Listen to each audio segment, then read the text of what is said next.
सबका जय मसीह के प्रिय भाई बहनों, आइए हम परमेश्वर के वचन से देखेंगे लूका 24 अध्याय उसका 46 पद। लिखा है, और उनसे कहा, यो लिखा है कि मसीह दुख उठाएगा और तीसरे दिन मरे हुओं में से जी उठेगा। आमीन। प्रियो, ये लिखा है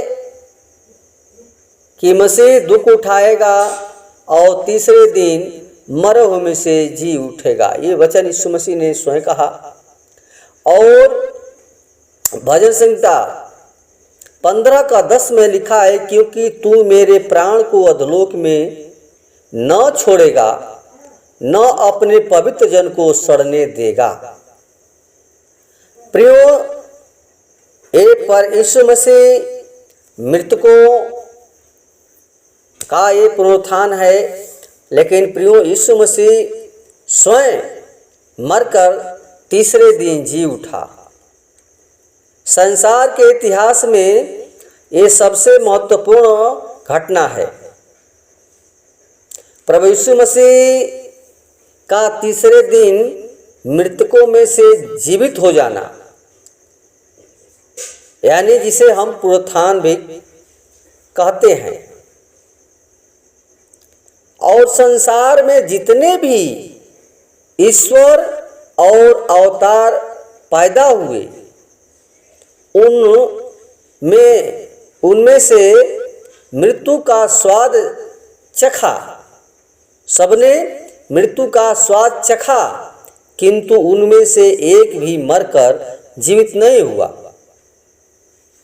केवल प्रियो यीशु मसीह ही मरकर और फिर तीसरे दिन जीवित हुआ। इसलिए प्रियो,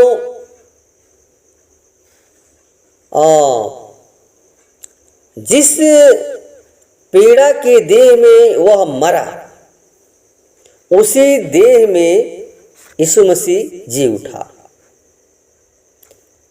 हम मसीही विश्वासी और एक प्रचार का आधार स्तंभ प्रभु यीशु मसीह है, जो मृतकों में से जी उठा। और पहला कुरिन्थियों 15:14 में लिखा है कि यदि मसीह जिलाया नहीं गया तो हमारा प्रचार करना व्यर्थ है और तुम्हारा विश्वास भी व्यर्थ है। तुम अब तक अपने पाप में पड़े हो, अब तक अभी पाप में पड़े हो। प्रियो, हम वचन को गहन करते हैं कि जिस प्रकार एक वृक्ष का आधार स्तंभ उसकी जड़ होता है, जिस पर वृक्ष स्थिर रहता है, एक मकान का, उसी प्रकार एक मकान का आधार स्तंभ उसकी नींव है, जिस पर मकान स्थिर रहता है। प्रियो, उसी प्रकार मसीही विश्वासी और प्रचार का आधार स्तंभ मसीह का तीसरे दिन मृतकों में से जी उठना है। क्योंकि जब एक मनुष्य द्वारा मृत्यु आई, तो एक ही मनुष्य के द्वारा मृतकों का पुनरुत्थान भी आया। तो प्रियो, मृतकों में से जीवित होकर यीशु मसीह ने पाप, बुराई, मृत्यु और शैतान पर विजय पाई।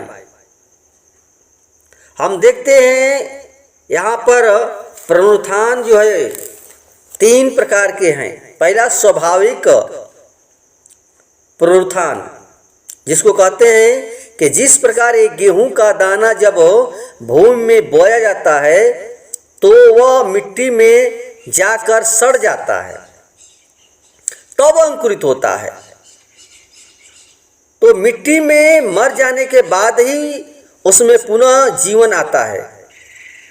उसी प्रकार मनुष्य का आत्मा और शरीर पाप में मृतक है, लेकिन प्रभु यीशु मसीह पापमय जीवन को जीवित कर देता है।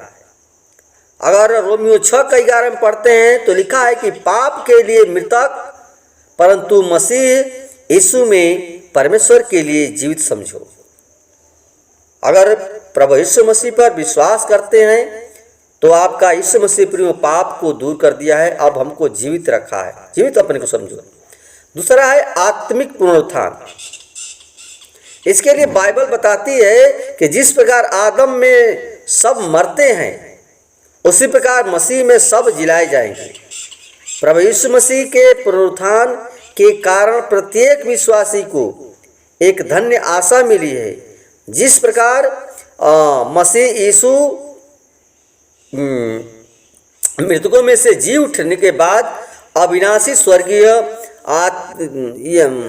आत्मिक देह को धारण किया, उसी प्रकार हर एक विश्वासी भी आत्मिक देह को धारण किए हुए जी उठेंगे। तीसरा है पुनरुत्थान, जिसे मृतकों का पुनरुत्थान भी कहते हैं। यह दूसरी मृत्यु के लिए पुनरुत्थान है। ऐसे अविश्वासियों का पुनरुत्थान है जिन्होंने प्रभु यीशु को अपना व्यक्तिगत उद्धारकर्ता और प्रभु ग्रहण नहीं किया है, उसके लिए जी उठने की सामर्थ्य पर विश्वास नहीं किया। वे नरक के महान और अनंत दंड पाने के लिए मृतकों में से जी उठेंगे। मृत्यु और अधोलोक आग की झील में डाले गए। यह आग की झील दूसरी मृत्यु है। ये प्रकाशित वाक्य 20:14 में लिखा है प्रियो। इसलिए प्रियो, दानियल नबी ने विश्वासियों के पुनरुत्थान और अविश्वासियों के पुनरुत्थान के बारे में स्पष्ट लिखा है दानियल 12:2 में, और जो मिट्टी में मिल गए हैं उनमें से बहुतेरे जाग उठेंगे, कुछ तो सनातन काल के जीवन के लिए और कुछ सदा तक अपमानित और घृणित ठहरे जाने के लिए जी उठेंगे। प्रियो, वचन के द्वारा परमेश्वर को आशीष प्रदान करे। आइए हम छोटा सा प्रार्थना करेंगे। धन्यवाद धन्यवाद धन्यवाद धन्यवाद सेनाओं के यहोवा सृष्टिकर्ता परमेश्वर, हमारे जीवन के स्वामी खुदा यीशु मसीह, बड़े नम्रता और दीनता के साथ प्रभु तेरे महान हम चरणों में आते हैं। खुदा, सचमुच तू जीवित परमेश्वर है और मर कर तीसरे दिन जी उठा। हमारे सारे पाप, सारे गुनाह यीशु मसीह अपने ऊपर लेकर के और क्रूस पर बलिदान हो गया और हमें नया जीवन दिया, नया सांस दिया, ताकि जो कोई विश्वास करे वो जीवन पाए। खुदा, हम चाहते हैं प्रभु जितने भाई बहन प्रभु वचन को सुने, हर एक लोग प्रभु जी जाने समझें कि जो प्रभु को ग्रहण कर लिया है उसको नया जीवन, अनंत का जीवन प्रभु यीशु मसीह देगा। जब आएगा तो न्याय करेगा और प्रभु तू जीवन देगा। प्रभु, हम चाहते हैं कि हर एक भाई बहन तेरे वचन को समझें कि तूने कहा कि पुनरुत्थान और जीवन मैं ही हूँ। तो खुदा, हम चाहते हैं हर एक भाई बहन तेरे वचन के द्वारा हर एक लोग प्रभु जाने समझें कि तू ही हमारा जीवन के उद्धार करता, जीवन को बचाने वाला है। आदर, महिमा और गौरव और जलाल सिर्फ आपको देते हैं। आज की विनती प्रार्थना तेरे हाथों में सौंपते हैं। दुआ यीशु के नाम से मांगते हैं, सुन और दया से कबूल करे। आमीन।